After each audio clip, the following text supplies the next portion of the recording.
And I'm live. Hi, everybody. Welcome. It is Sunday. Let me just get my lighting. That looks a little bit warmer.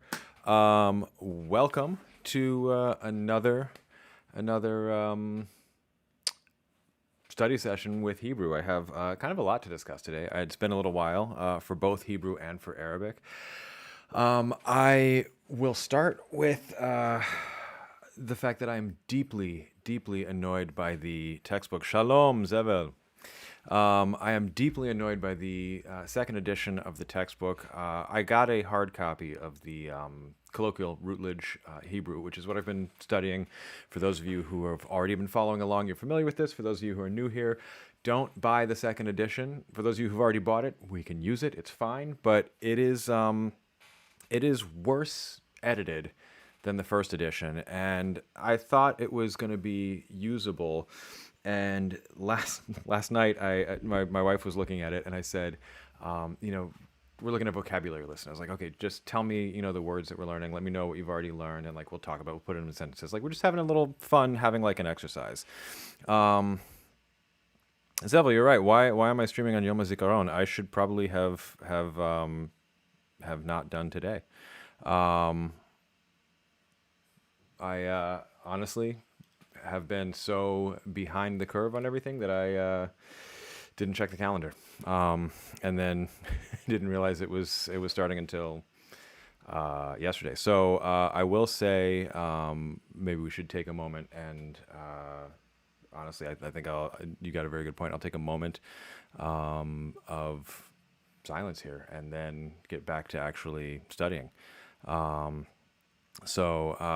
Yeah, actually, that's cool with everybody. I'm going to do that. I'm not sure how many people are here. It looks like I have 2 views, so maybe this wasn't the best idea, but let's try it. So take a moment. For me, that's going to start in 1 minute. We'll take a minute, and I'll put that in the chat as well.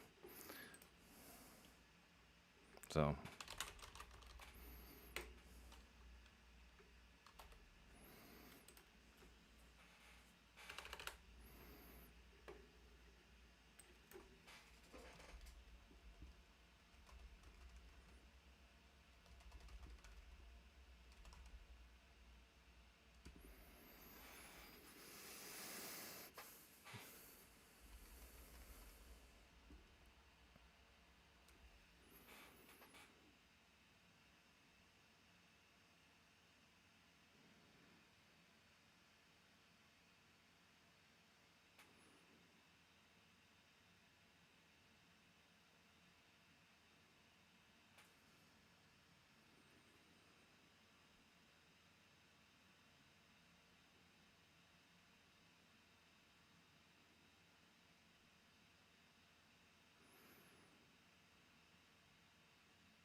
All right.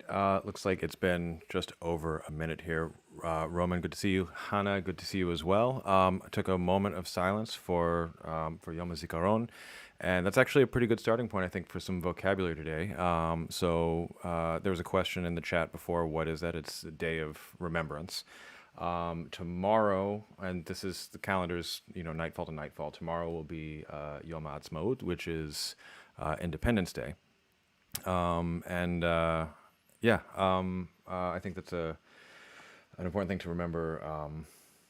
People who have given their lives. I'm gonna go back to my rant. I came in I mentioned in the chat that I was coming in hot. I was running late here, in part because I was navigating some pretty intense YouTube comments. One was telling people to stay away from me because I'm a member of a known Zionist organization. That organization is a synagogue. they they neglected to mention that. They made it sound like it's very scary or whatever. And it's not actually a Zionist organization. It's a synagogue.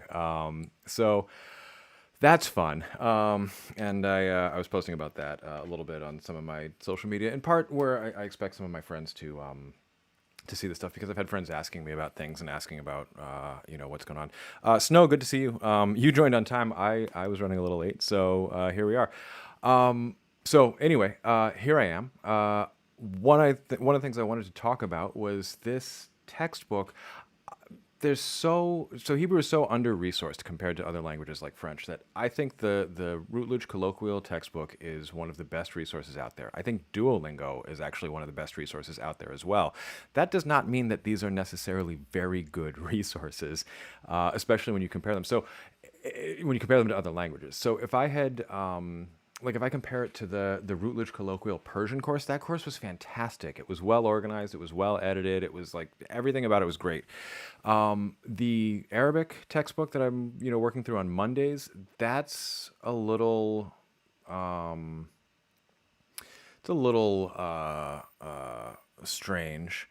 Yeah, the joys of being Jewish and existing online. Yeah, Zeva, we'll do Tehillim at some point. I just read them very slowly now, and with a translation on the side.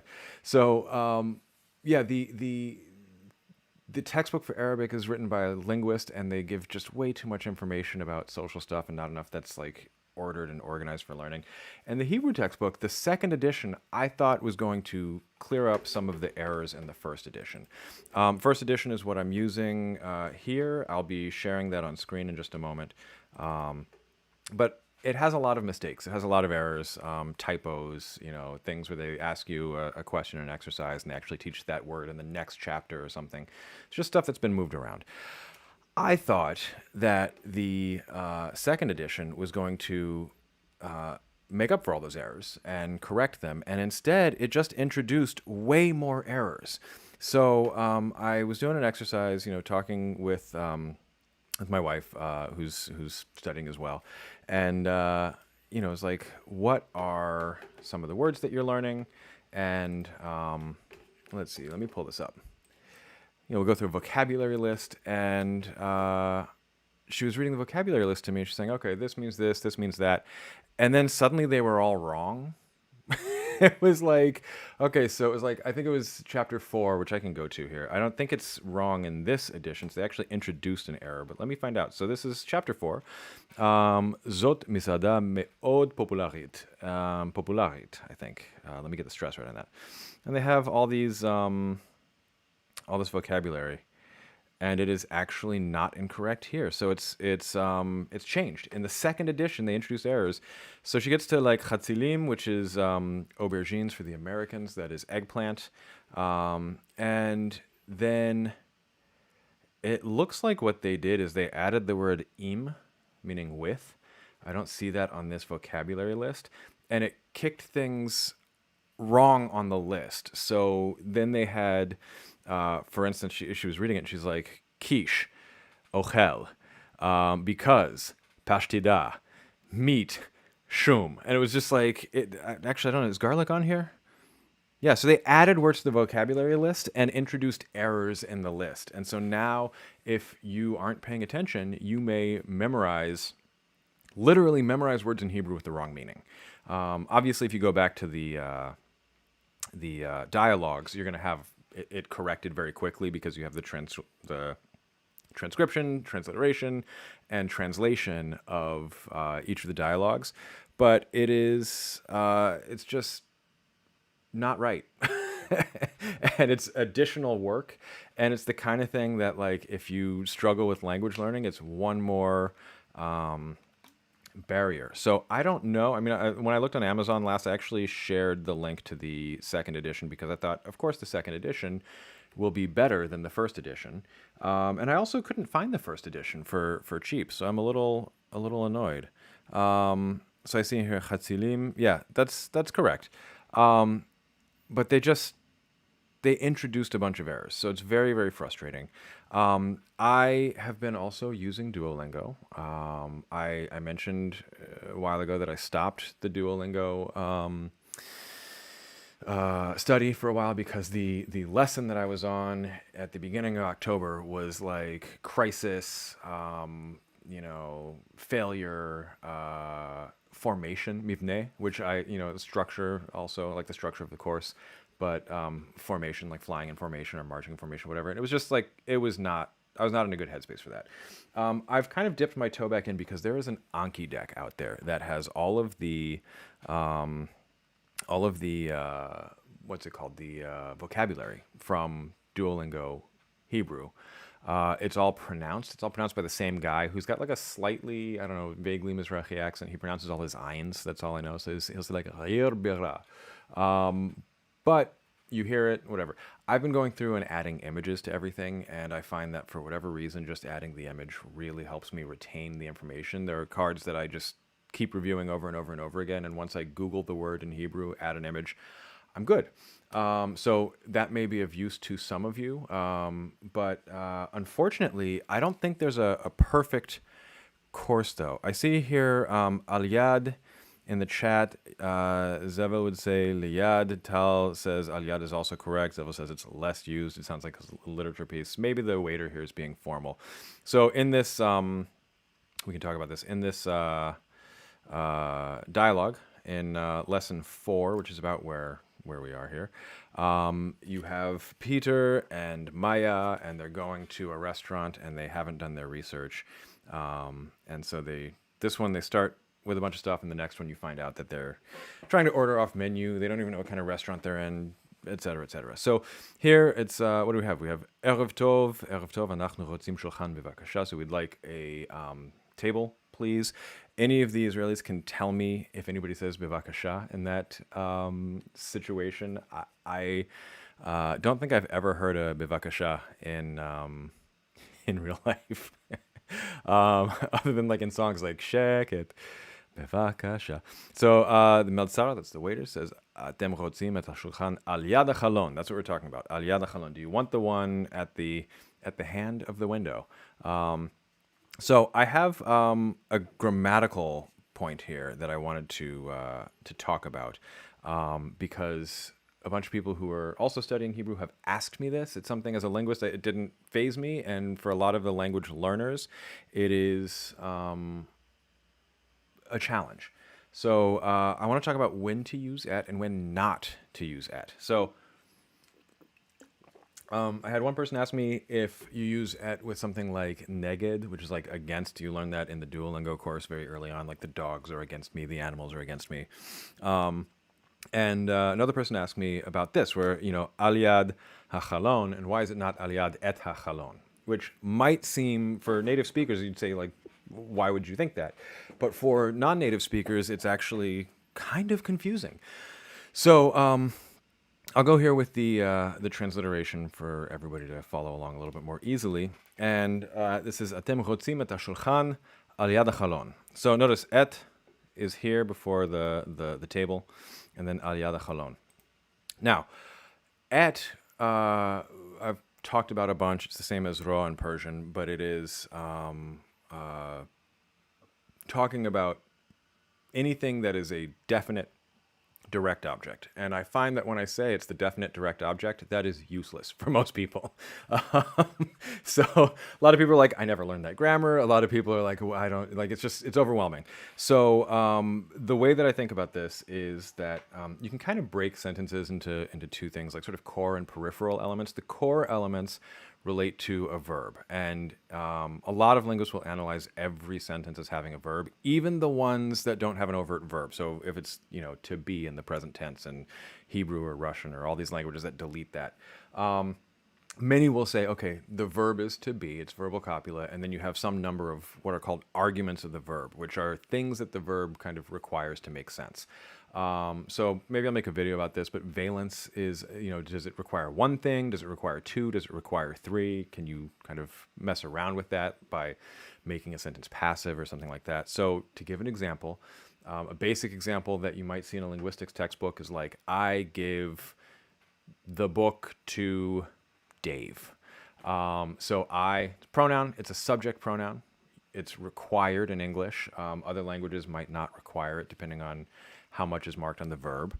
But That's required. And then I give, you can have two or you can have three arguments, but you have to have two. So, I gave the book away. Maybe it has a preposition or something, but I gave the book.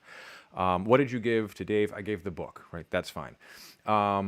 You can't say I gave to Dave, right? It doesn't, that doesn't really work in English.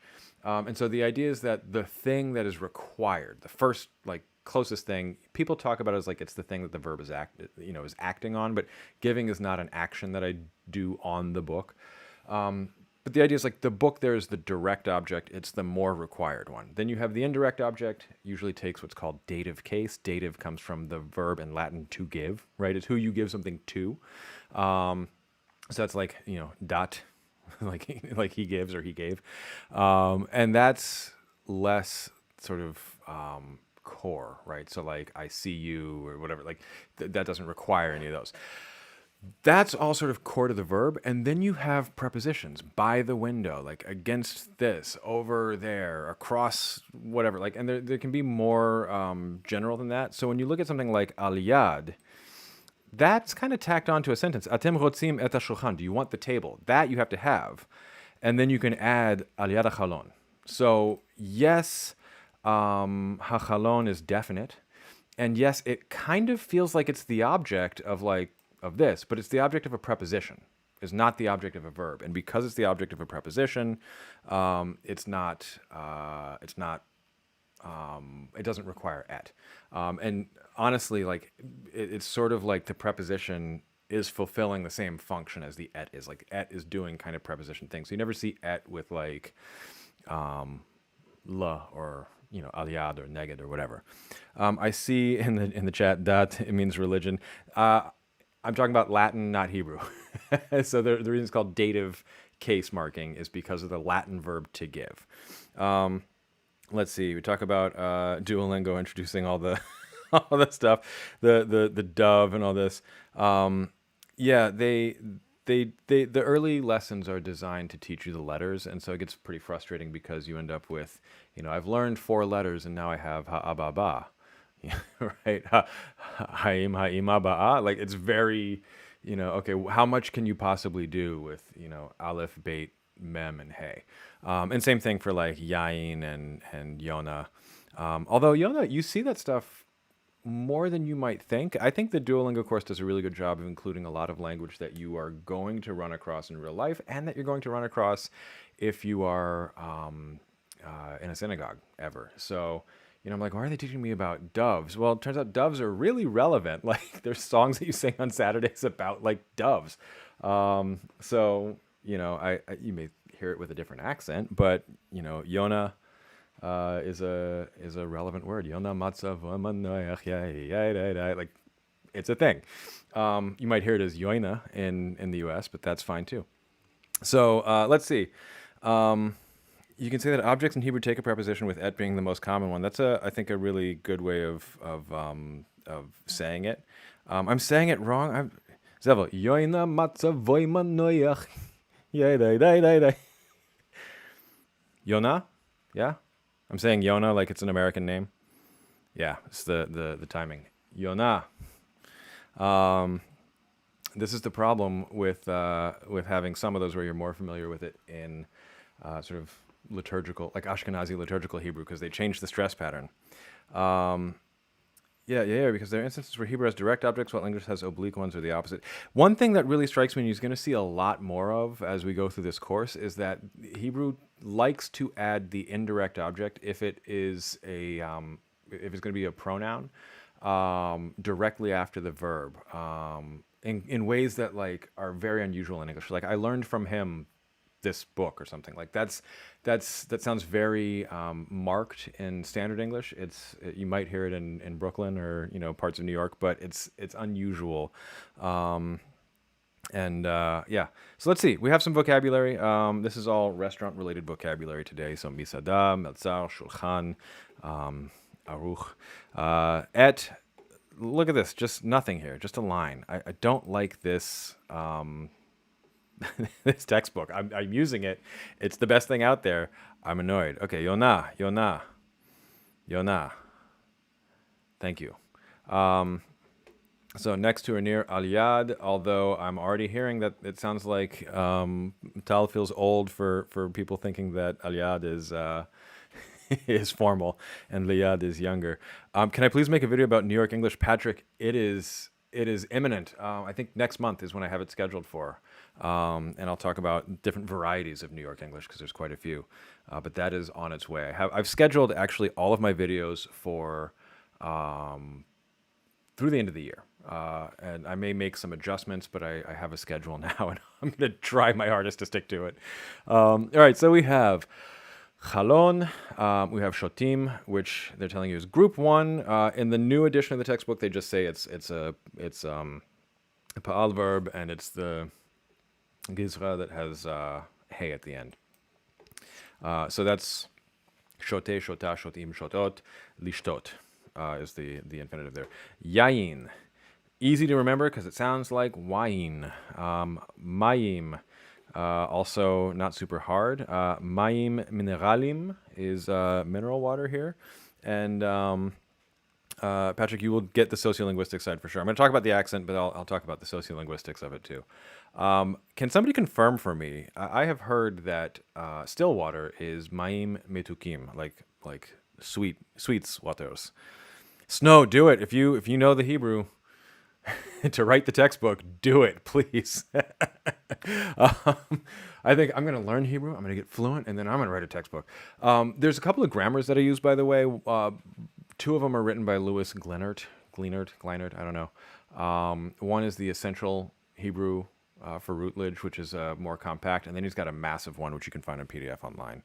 Zevel says false. How do I say Stillwater? If I don't want, God forbid, if I don't want mayim mineralim, which I always do, but let's say, let me ask, mineral water, sparkling water, and flat water. How do I say each of those? And we'll see if your answers accord. Theta said, "What's gizra?" That's my attempt at the pronunciation of the sort of verb classes. So this is a pa'al verb. I'm pointing at it on my screen like you can see that. It's a let me do that with my mouse instead. It's a pa'al verb. Here we go. Here we go. Where the last letter of the root is hey. So that means that in the infinitive, it's vav tav, so lishtot, and then it behaves like a little differently. So they say shote, shotim, instead of, I don't know what it would be. And the same thing, you see this for like ani rotze, I want, ani ro'eh, I see. I mean, there's plenty of soche, to swim. So there's a lot of verbs like this. The main thing is in the present, it's the suffixes are a. I guess suffixes are a and a in the singular. Let's see. I'm now going to bring this over here. Translate.google.com. Let's see how well they do. I can detect, that's fine, into Hebrew. By the way, I'm actually really, for the first time in a while, looking forward to the Arabic live stream tomorrow because I had a really good experience with a native Arabic speaker whose family is Palestinian and all sorts of other stuff. He's from Jordan. And he got me fired up. He spoke to me in Hebrew. I spoke to him in my rudimentary Arabic from my couple of live streams. And I know I'm probably going to see this guy in about a month when I travel again. So my plan is to actually, get good. Let's see in the chat.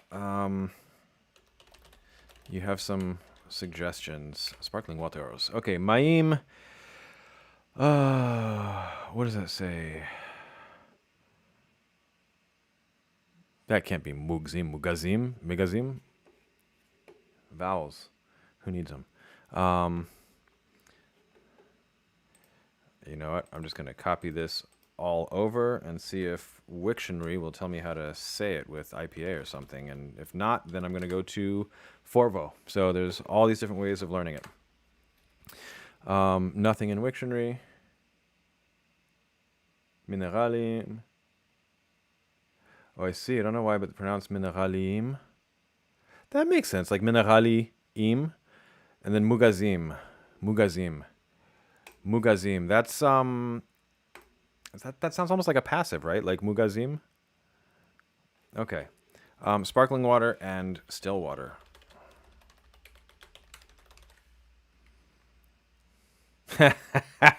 This is the dangers of using Google. Adain Maim. Still water hasn't turned into wine yet. Okay, let's try flat water. That seems. Somebody tell me. So mugazim is gassed. Um, okay. Let's see what this is. I think I just lost my key light. Ooh. Charge your equipment, everybody.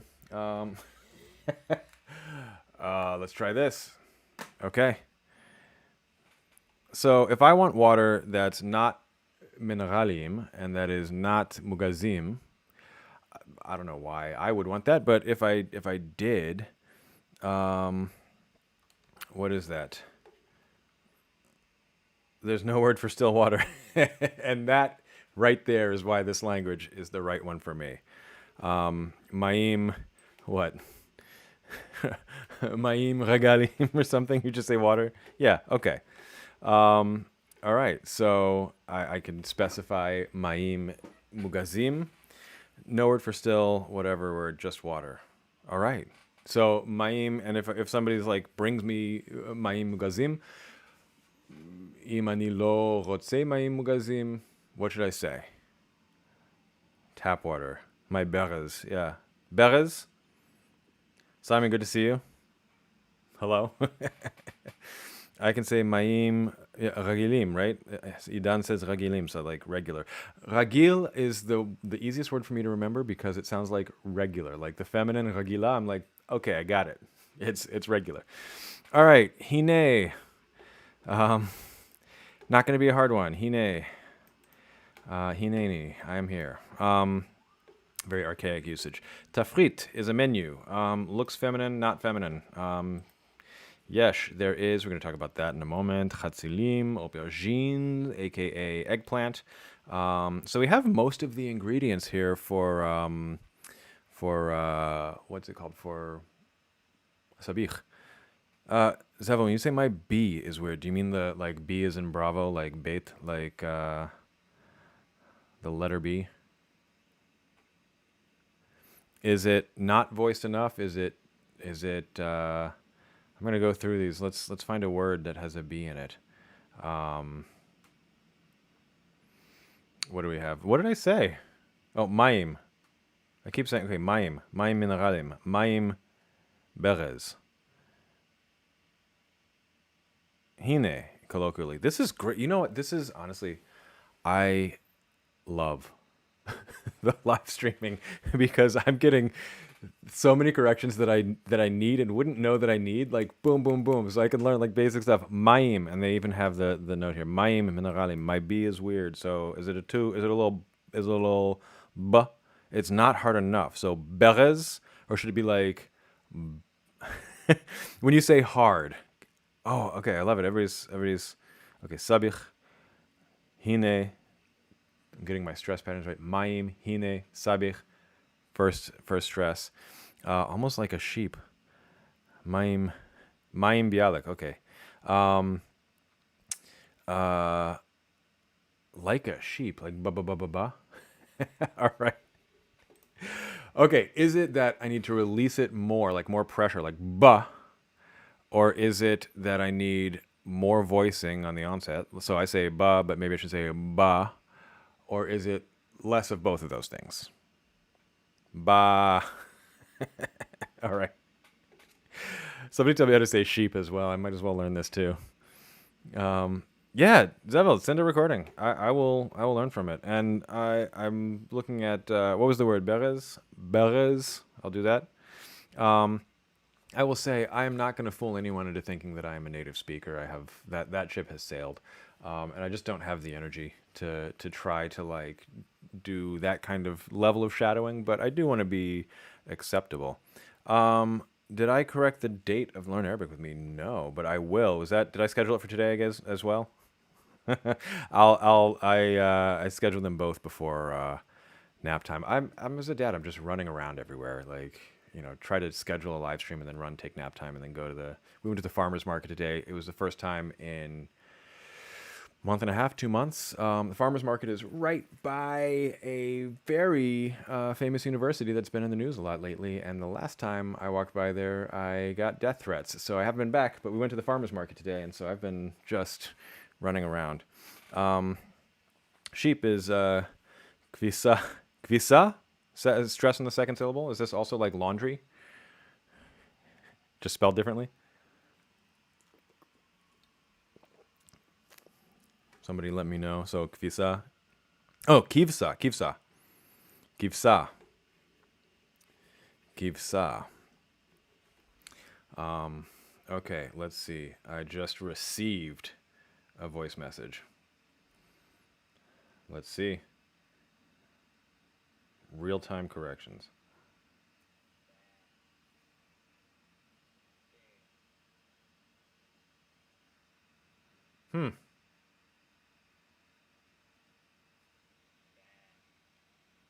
Okay. I will work on this. Yeah, kvisa is laundry, and kivsa. Well, that's gonna take some work to remember. Okay, kivsa. Um, all right. All right. So what do we have here? We have ki, because, for, therefore. In Tanakh, this means like 75 different things. Eats, ochel, ochelet, ochlim, ochlot, meat, basar, also is used as a euphemism in Tanakh and rabbinic writing. Dag and tzimchoni or tzimchonit, vegetarian. Maybe some people are tzimchoni, but they also have dag.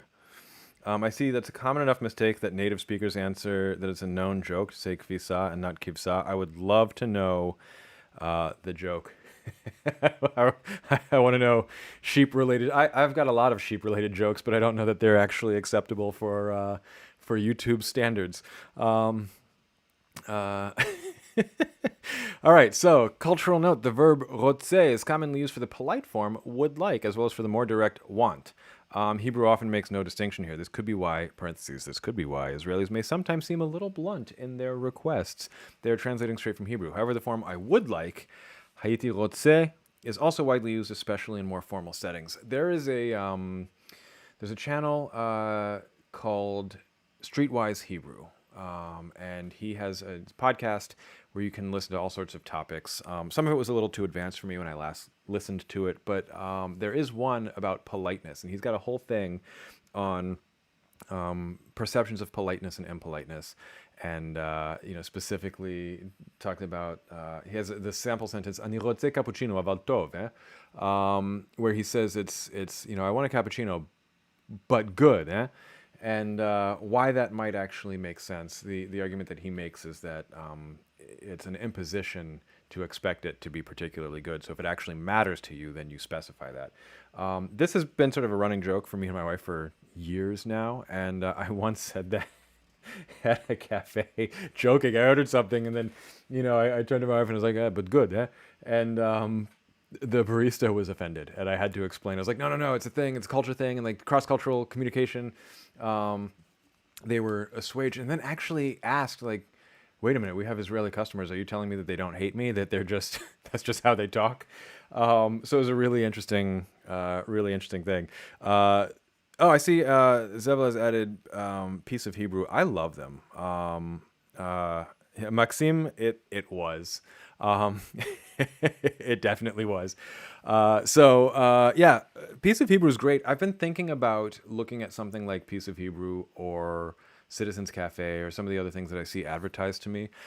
Um, the live streams I think are good. The textbook is okay, but I feel kind of frustrated starting a live stream and then saying like this textbook is mediocre. Um, but it's if I do something like that, I can't then live stream my learning. So it's this isn't the content that necessarily generates the most income or interest for me, but it's, I think, a really fun experience, and so I kind of don't want to give that up. But I definitely have been watching Piece of Hebrew. I was deciding whether or not to stream some of their stuff, in part because they sell courses, they sell their own materials. So if I play their videos and react to them and break it down and do something like that, I don't want to cannibalize their income, because I think they're doing a really good thing and they have really good videos. So for those of you who don't follow, definitely check out Piece of Hebrew. They're fantastic. The only reason that I haven't shared them on my channel is because I want them to get all the benefit of what they do. All right, language points here. We have roots with guttural letters, which this is by far and away the worst band name that you could come up with. It's the Throaty Five. Zevel, maybe I will watch some Piece of Hebrew. I'll check in. I might ask their permission and do this like next week or the week after, something like that, because I don't want to detract from them. Who knows? Maybe it'll start a beautiful relationship. I can watch some of their stuff, study their classes. I have no idea. It might be good. But I've haven't had the time to reach out to them, so I haven't done it yet. I've been busy reaching out to Ryan Macbeth to ask him to track down certain funding for certain disinformation campaigns. They have a free ebook. Well, I'm going to check out all this stuff. I love them. They're fantastic. If you don't follow Piece of Hebrew, follow Piece of Hebrew. If you're not subscribed to my channel, like and subscribe as well. All right, so the Throaty Five, which is like, just a terrible name for a band. That is the guttural letters. I don't know why they don't want to say, guttural here, and they do in the next version of the textbook. But these are Aleph, He, Chet, Ein, and Resh, or Resh. Aleph used to be a glottal stop, which is pronounced at the glottis, which is the back of the throat. Hey is not even pronounced anymore for a lot of Hebrew, but it's also the back of the throat. Chet used to be het, which is a constriction at the back of the throat. Ein used to be ein, which is pharyngeal constriction. And resh used to be resh, and then moved back to something like resh. So they're all like post-velar, meaning behind the velum, or where the back of the tongue can meet the throat in like a K or a G sound. And this crops up over and over and over again. It's worth being aware of. The main thing is, regardless how they're pronounced now, they used to all be pronounced, and they used to all be pronounced in the back of the throat. And what that does is it has an effect on your tongue. When you constrict the back of your throat, it affects your tongue, and it usually brings your tongue sort of down and back. There's a slight difference with pharyngalization, where it actually can do sort of a mid-front vowel thing, but in general, it lowers and backs your tongue. And what that means is that you're going to see things like here. Let me undo that. So ohev, behaving like we would expect, ohevet, and then ohavim, ohavot, where it's like a ah sound there. This is related to syllable structure. This is related to all sorts of stuff. I see in the chat, would I be able to say what disinformation campaign this was? If you follow Unpacked, which is great, or if you follow Vox, which is sometimes also great, there's a channel that I've seen called Uncivilized, which I don't think they know how that sounds in English. It sounds real bad. And they do these very glossy videos that look a lot like they're modeled on Unpacked. But it's stuff like, why picking a fight with Yemen is a bad idea for the U.S. And like, it's weird stuff. I would say watch them with an ad blocker if you're going to do it, because I don't think, I'm not going to encourage you to go watch them and make them money on YouTube. But I was just curious. I tried to track down where they are and where their money comes from, and it's very opaque. So I thought, let me ask somebody who's a bit more of an intel specialist and who makes online content about this. What do I think of this IPA? That's holding your breath, right? That's a glottal stop with triple long glottal stops? It'd be like, you can do it, but should you? All right, so particle et, they're introducing here. I've talked about a bunch of times already, but just to review, it happens with the definite direct object. So when you have a verb, the object of the verb, like I see the waiter, you have an et. I am told, and from what I hear, it seems like this is the case, that people have really collapsed et ha into ta, where the second H is not pronounced, the first vowel is not pronounced, so you get like ani roe ta melzar. Somebody can tell me if that sounds better or worse. Patrick mentioned, I thought it was a weird channel too. I saw some more innocuous videos, but something seemed off. The first one I saw was about like Israelis have colonized Palestinian food, and it was like who owns hummus kind of thing, which predates any of those modern identities. And he said, "Don't try to do this for legal reasons." The triple lung glottal stop. Yeah. All right, so yeah, they had other videos as well that was like, there's one that was like, what's Iran's grand strategy? And I watch a lot of stuff like that. I watch Caspian Report. I watch like Ryan Macbeth. I watch a lot, like listen to John Spencer's podcasts, and like I'm intrigued by geopolitical stuff. And so this is like geopolitical stuff. Let me click on it, but it was very strange. It was like, it was this glowing profile of Khomeini, and I was like, this is something. All right, in Hebrew, we'd say, "Ani roe t'meltzar." That's like, yeah, t'meltzar. Ta meltzar, ta. Let me know. So I see avital, because it's proper noun, and a proper noun is by nature definite. It is preceded by et. There's a fantastic book on definiteness if you want to do a deep dive on it, by I think Lyons. It's called Definiteness. It's in the Cambridge series, and definiteness is a very, very, very interesting topic. But the idea here is that proper nouns, so names, anything where it's the or the this, that, specific thing that you're referring to, and pronouns often in languages are trigger definiteness. So they have an exercise here. So let's see. Rochel, Rachel, Kona, and then what is she buying? So Rachel Kona pizza. So if it's the pizza, it would have et, but it doesn't here. Rachel Kona, and then you have ha, right? Kartis, what is that? Le concert.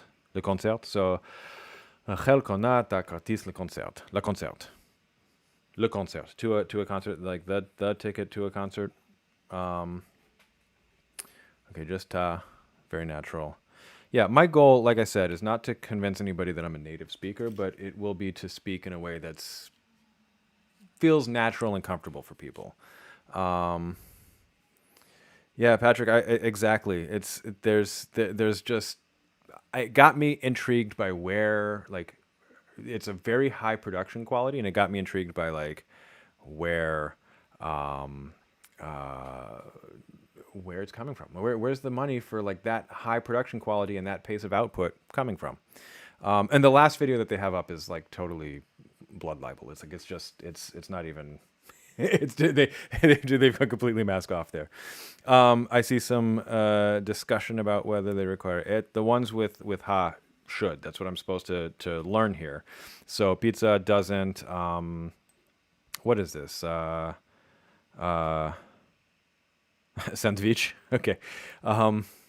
It's funny. It's like the loan words are actually harder for me to read. So sandwich doesn't, but like habayit does. Birachov ben Gurion. Ben Gurion. Okay.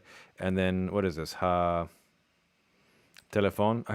This is the thing. As a non-native speaker, I'm like hatalpon. No. Okay. Hatelefon. So Rachel kona ta telephone by internet. She bought the phone on the internet.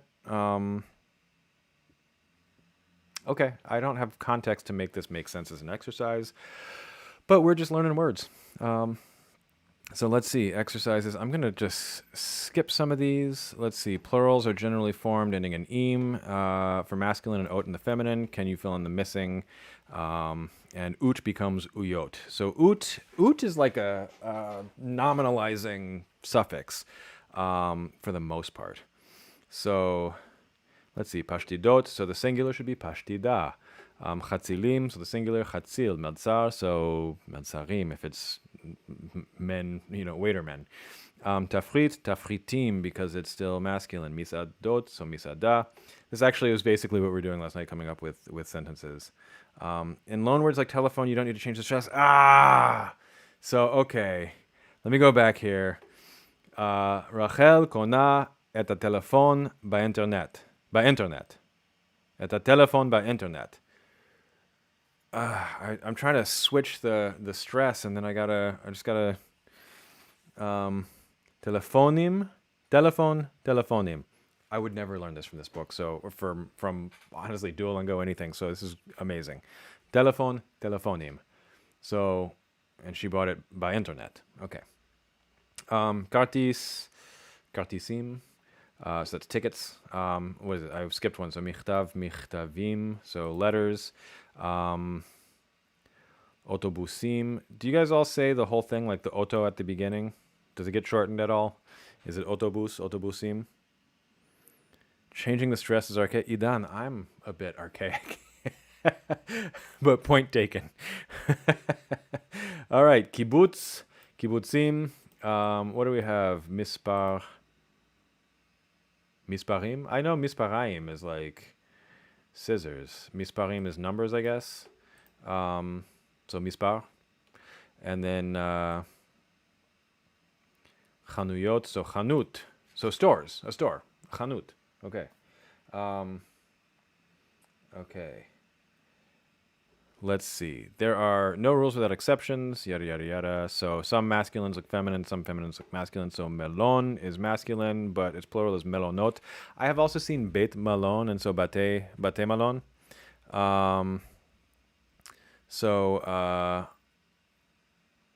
Let me know which is one that people actually say. I'm guessing melonot and not bate malon. Bate malon is what Duolingo teaches for hotels. Okay, always autobusim. Okay. Yeah, autobus is kind of interesting because it's bus comes from omnibus. So it's an automobile omnibus instead of a taximeter. We shorten all of those. Okay, so Bate Malone. Malone Hotel. Jordan, yes, Malone Hotel. And then it says Melonot. Bate Malone is more common. Melon is the fruit. Malon is the hotel. Melon is the fruit.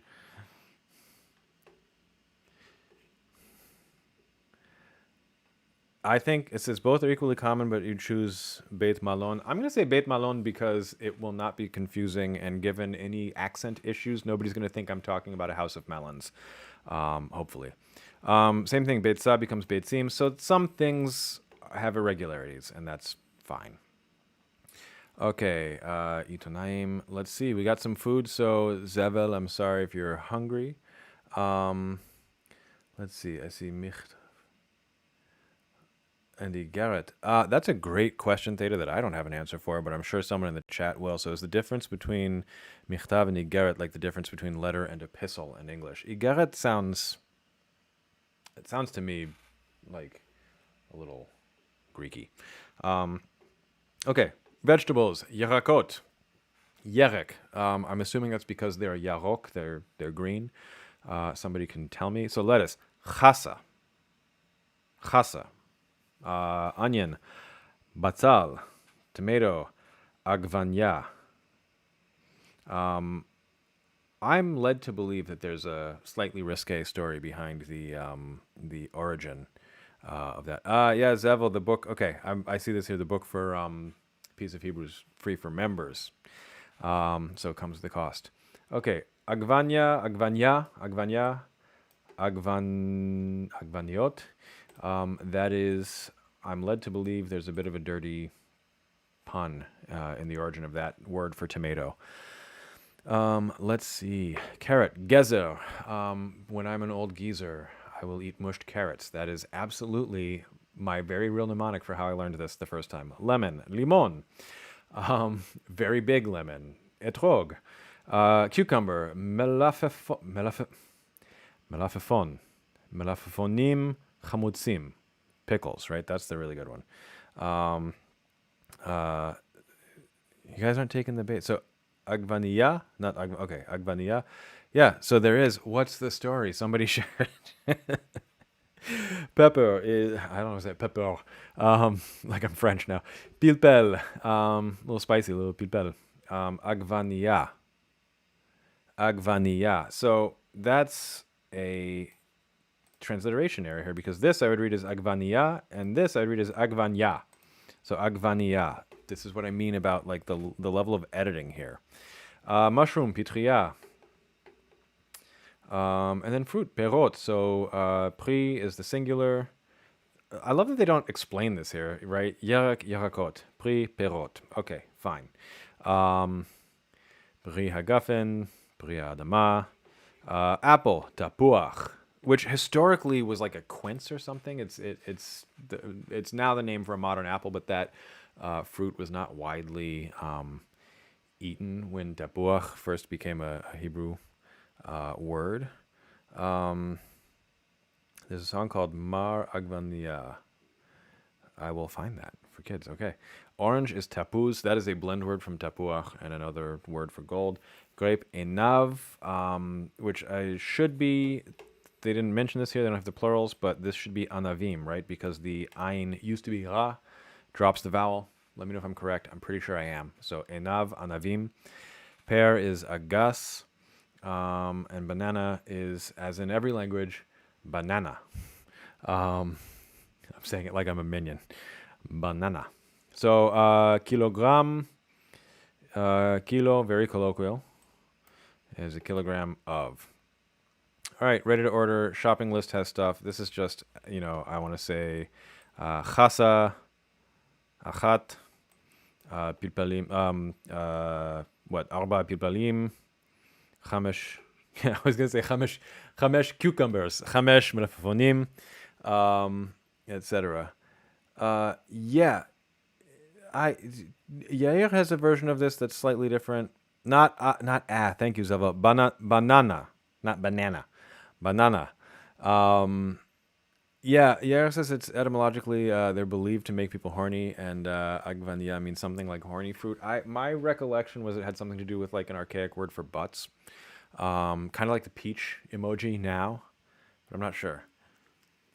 Anav is correct, but people say anav. That is the kind of regularization that I might expect. Pilpelim, peppers. Zevel, that's what I've heard. I'll look it up before the next live stream and have a real story for everybody. All right, so there's another dialogue. Let's go through some vocabulary.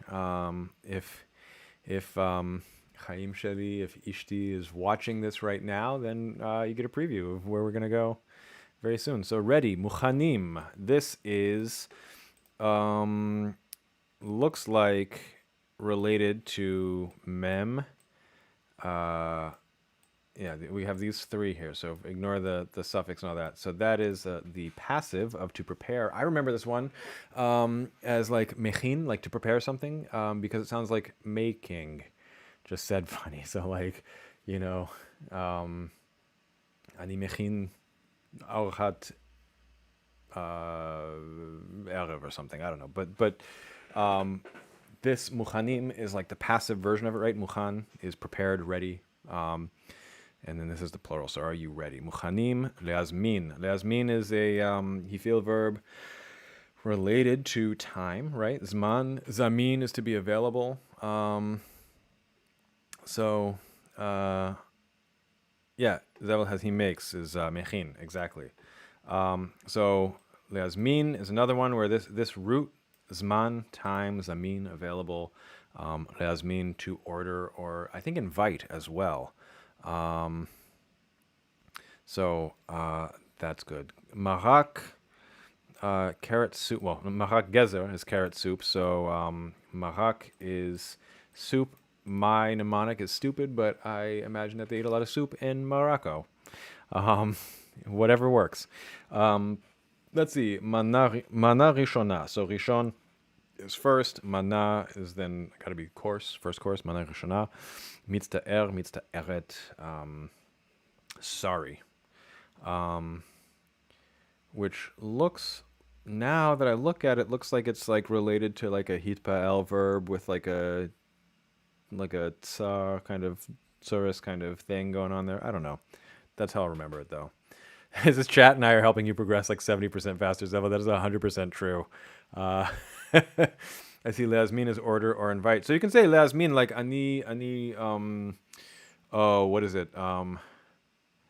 Mizmin, like I invite. Can I say that? Like ani mizmin את החברים שלי, like to my house, I invite them for a party, something like that. Is that a sentence that I could say? Is that the right way to even conjugate that verb? Nobody knows. Everybody but me knows. And somebody could tell me. All right, there is no more. Ein yoter. So we learned ein yoter is more. Greek, Yevanit.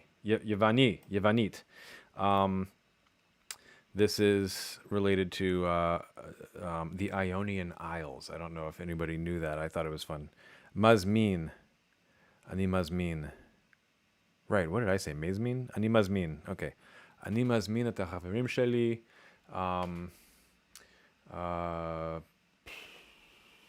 לדירה שלי, like to my apartment. Okay, כן, אני מזמין את החברים למסיבה. Right, yeah. Mesiba is party. Okay. So what a shame. Chaval. And then we have kosher. I made a video about this. Kasher, kshera. Perhaps, ulai. Tuna. That's a loan word. Fresh, we have tari. So we're getting some adjectives in here. Tari, tria, trout. I don't know that this is going to be super relevant to me, but forel, I'm guessing. Let's see. Yes, tzadi, ein, resh, grief is the mitztaer. So like I'm I'm grieving. I myself grieve over. I'm sorry. Yeah. Okay. Yenanit, Greek language. Yevania, Greek lady or Greek restaurant. Perfect.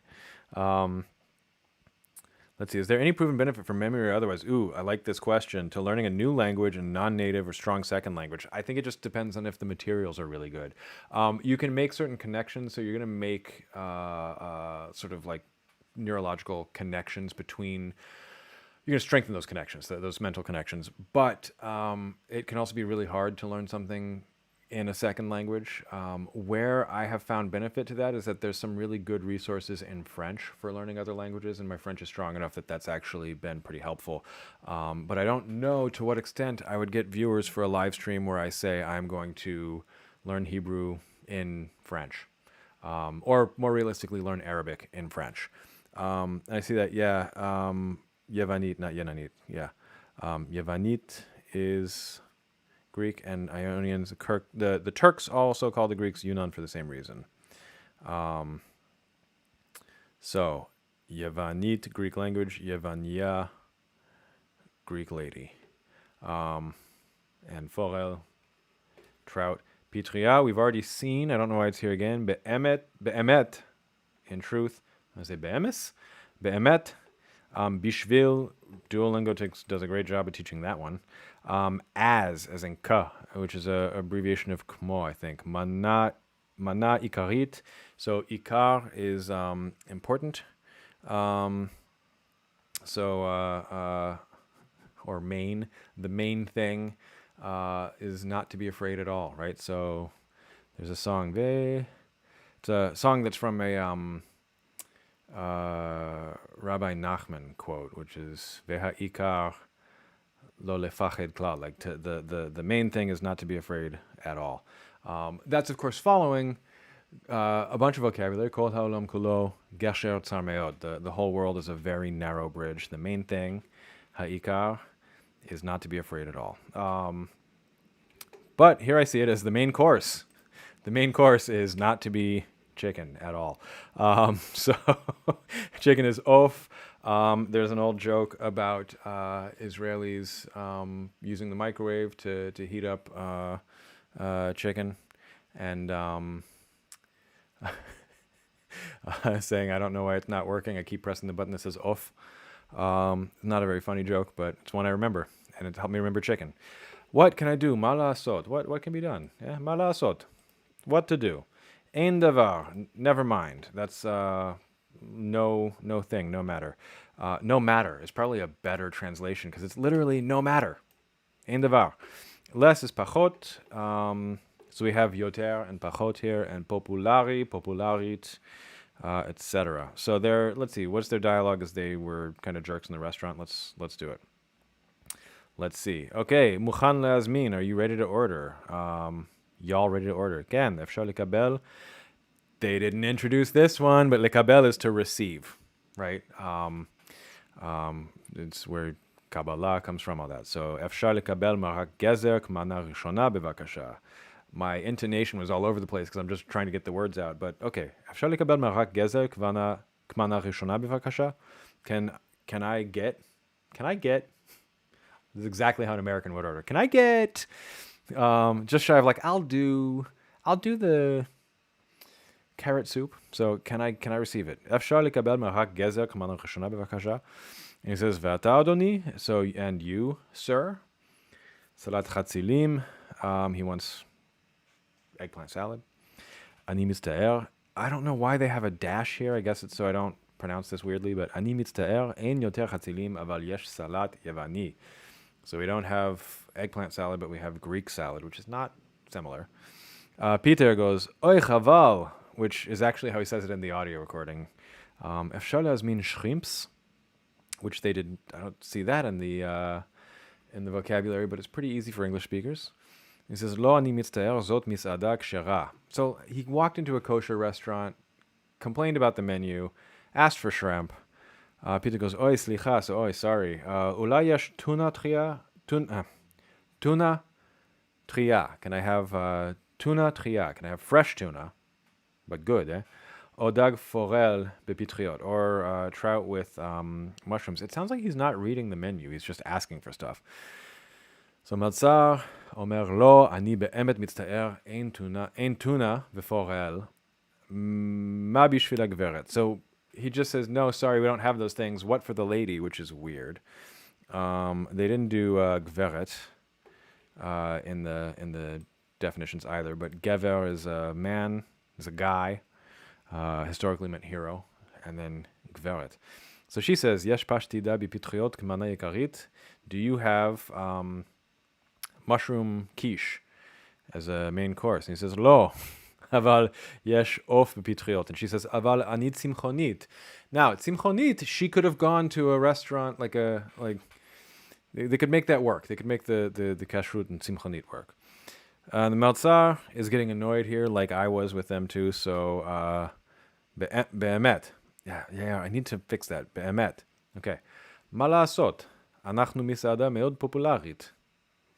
Perfect. And he says, אין דבר, אנחנו הולכים למסעדה פחות popularit. We're going to go to a less popular restaurant. So that's fun. Let's see. They have a cultural note on kashrut. That's beyond the scope of this live stream. And then adjectives. This is just adjectives agree in gender and number. So erev tov, ktovet tova, schatim tovim. And then here's a list of adjectives. So this is just building up basic vocabulary. And I think this is really good stuff. There's a couple of weird things in here. I think there's a couple of, like this. A couple of typos. S8N4747, I wouldn't know. We're in chapter 4, but you are welcome to follow the link in my, my description. You can buy the textbook if you want. You can learn Hebrew. You can also just Google Translate if you want. But you may want to learn how to put that in sentences. And if you do, we're all studying Hebrew here so we can learn. So there you go. Anyway, as I was saying about this textbook, bitter, this is a typo, right? There's not a need for that H there. This is just carelessness on the part of the editors here. So what we have here is a couple of things. Nu, chadash, chadasha. Zevel, mara, they're thinking about the orthographic hey in bitter, in the feminine, and then they just kind of added it here by accident in the masculine. So mara, marim, marot. But to learn this, like I want to say it like ma or something as a non-native speaker learning it from this textbook. So new, chadash, chadasha, chadashim, chadashot, old. This is not of people, right? Why is this bold? Yashan, Yeshana, yeshanim, yeshanot. So notice the a becomes e. That happens on a lot of these. Big, gadol, gadola, gadolim, gadolot. Small, katan, katana, katanim, katanot. Sorry. I love those consonant clusters, initial clusters. Katanot is just fun for me to say. Hot, cham, chama, chamim, chamot. Cold, kar. Kara, karim, karot. I recently learned that cham, so cham for heat. If you are familiar with Tanakh, there's, don't sacrifice your child, don't pass your child up to Molech, which is represented as an ancient Canaanite god where people would burn children alive. Very dark. I recently learned that in Phoenician, in the language that the Carthaginians spoke, who engaged in this practice, that Malk was the name of the actual ceremony. So the child would be sacrificed as a Malk, Lamolech, translated into like Hebrew. And the name of the god itself was Baal Chamim, Baal Cham, like the Lord of fire, the Lord of heat, the Lord of hotness, god of furnaces. In the plural, you say merim, merirot, bitter-ish. Wow. Okay. Marim or marot. Mar, just mar. There's only mar. Okay. Soft. I love this because it's sort of counterintuitive for me. It looks like it's rock. It's like soft rock. What's your favorite genre of adult music? Soft rock. And then raka, rakim, rakot, because this is actually softening because it's the final letter. So rach, raka, rakim, rakot. Hard, kashe, kasha, kashim, kashot. Sweet, matok, metuka. So, shana, tova, metuka. Bitter, mar, and then marim, marot, I'm hearing are not really used. Tal says you do. Okay, I should be clear. I'm pushing 40, so whatever old people say, I'll say that. If the youths don't say it, that's fine. Chazak, chazak, you need chazak. So strong, be strong. Nice and pretty, yafe, yafa, yafim, yafot, tasty, ta'im, te'ema. So notice this a thing going on. The a becomes a again. Te'ema, te'emim, te'emot. There is a falafel restaurant in New York and now in the D.C. area called Ta'im. They spell it with a little 2 dots on the I, but it's because it's tasty. And fresh, tari, tria, triim, triot. So tari, tria, triim, triot. Lots of stuff that we can build here. So misadot ksharot, misadot haksharot, etc.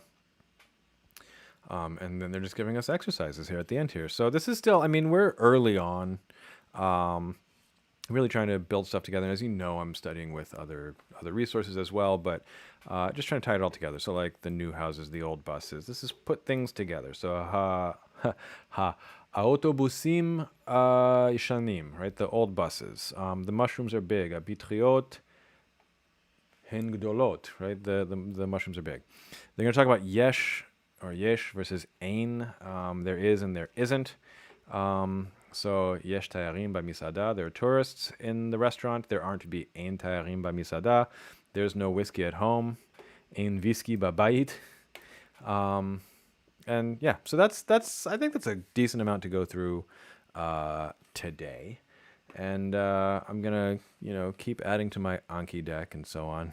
Zepho says, "Don't overwhelm him." No, I'm working on this. Okay. Let's see. Mahot does not. So part of this is the I'm gonna just change how I'm looking at you all, but part of this for me is. The way that it shows, the Hebrew shows up in the comments is a little difficult to read, because if you mix it with English, then it shows up in weird places. Pashut, okay. Yeah. So what's your request? Ninja, hi. Ninja Raven says hi, hello. Please put Mar Agvanya song to finish the stream. I'm going to trust you. I'm gonna trust you on this. If this is gonna be a problem, then I'm then I'm gonna be in trouble. But yeah, let's do it. Mar Agvanya. Let's finish out with Mar Agvanya. I have to write a YouTube script for this coming week. Mar Agvanya playlist. Oh wow. Let me share this so you all can see what I'm reacting to. See, Ninja, native Yiddish speaker here. All right, well, welcome.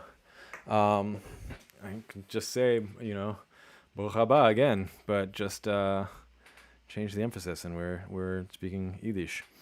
All right, so preferences. There seems to be a lot of this. That'll tell me which one.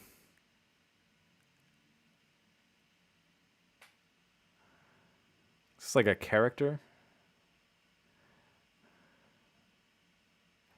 This looks about right, right?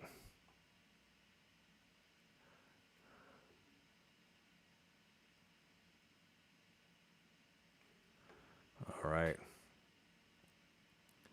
Okay, let's try this at Zevel's suggestion. This is Joy, coming to you live in Riley's mind. Make some noise!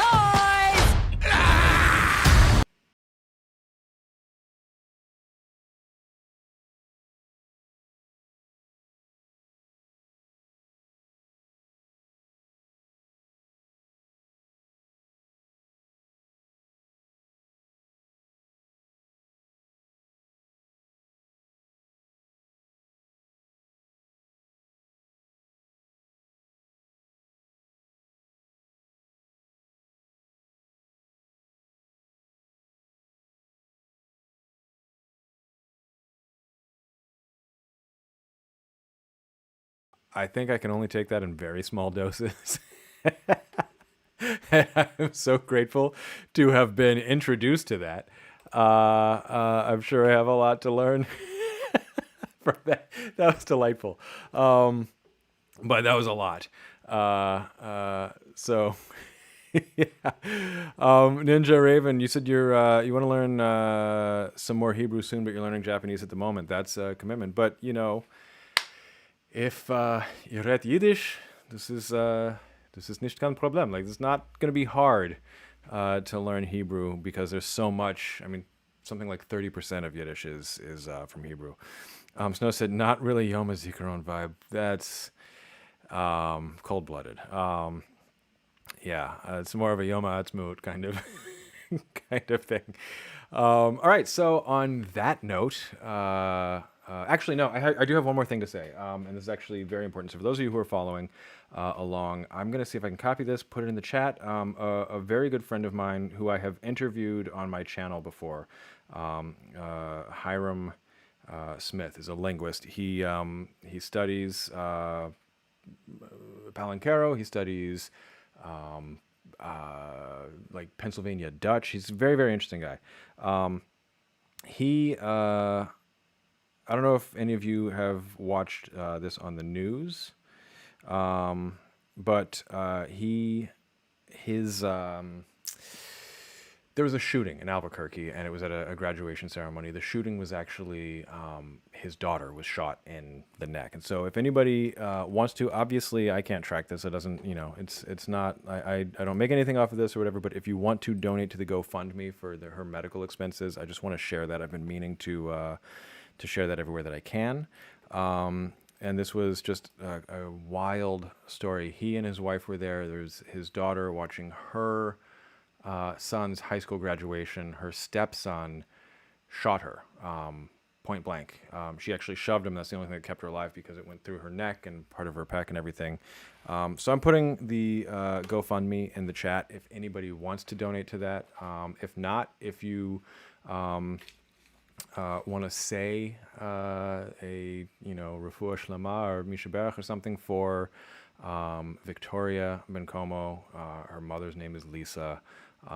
So just even keeping them in your thoughts. So just, I didn't want to forget that. That's another thing that's been sort of weighing on my mind lately and why I'm kind of scattered. So it's in the chat if anybody wants to. I'll put it as well in the description. And thankfully, she's alive and she's going to pull through, but they do have serious medical expenses. And if you look up the news story, you'll see the mugshot and everything. It is a just incomprehensible story. Zevel, I see you have a suggestion. So just before we go, what's your suggestion? Even though you basically rickrolled me just now, you did the Israeli children's music version of rickrolling. I'll give you a moment to type.